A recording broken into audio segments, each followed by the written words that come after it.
All right, thanks for joining me again today. What I have is a little toy ride-on tractor. This is a Perego tractor, the ground force model, and this is a really good ride-on toy.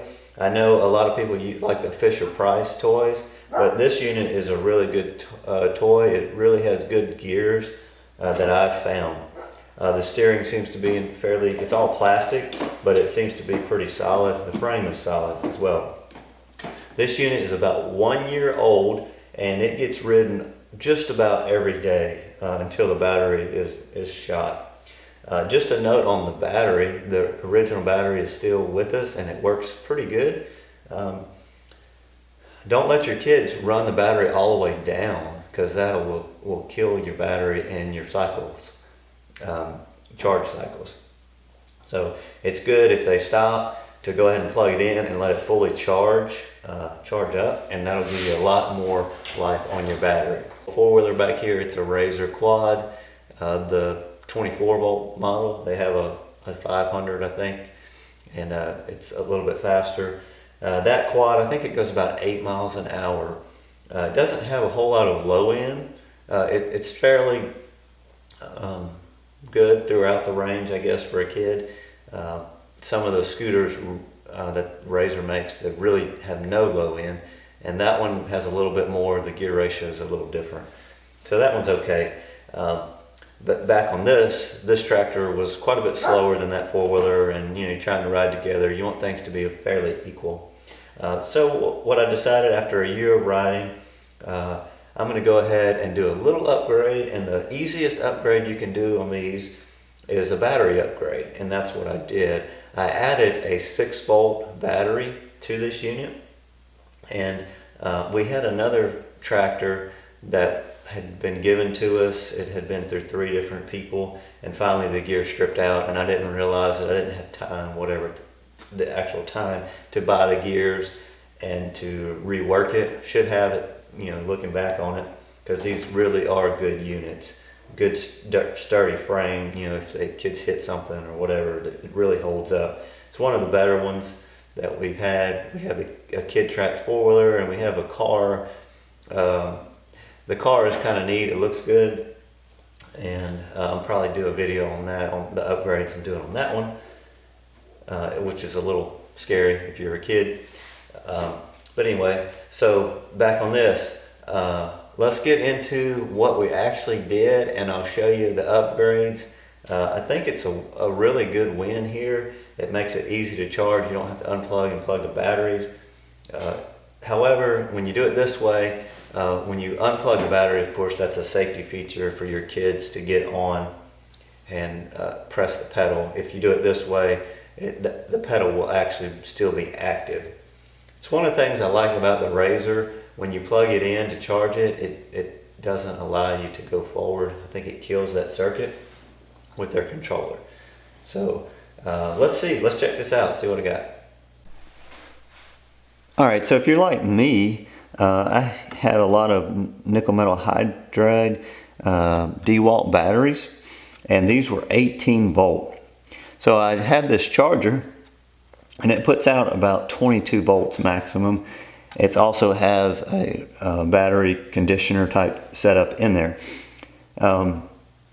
Well, I wanted to make this tractor an 18 volt tractor, because if you go to 24 volts, you're going to burn the motors out very quickly. These motors, they can handle about a 6-volt jump. And at 18 volts, this tractor is faster than the Razor four-wheeler, which is 24 volts. So the motors probably will wear out eventually. If I recall correctly, I had this set up on the old tractor, and what happens is the kids jam it back and forth into forward and reverse, and that is what damages the gears very, because you're going back and forth with it. So what I did on this charger, the positive is the front terminal. I actually took this apart and plugged in a spade connector onto the charging port, and the one on this side where this notch is the positive, the back one is the negative. And I just did a spade connector that has the extra terminal on the top onto the positive and negative across the two batteries.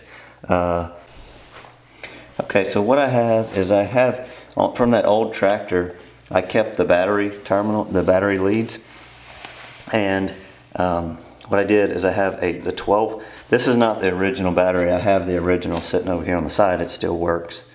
It was starting to get weak. This is a 9 amp hour 12 volt battery, the one in the back here, and this is a 9 amp hour 6 volt battery.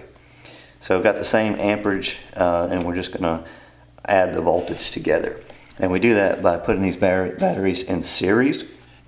So on the 12 volt, let's see what I have. I have the positive right here connected with a jumper to the negative. So positive to negative on these 12 and 6 volt battery.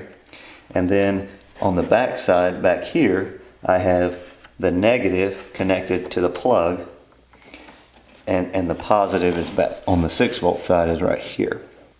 Okay, and I just put the wires from the charger down to the 18 volt side, and that's going to keep my 18 volts up in this battery.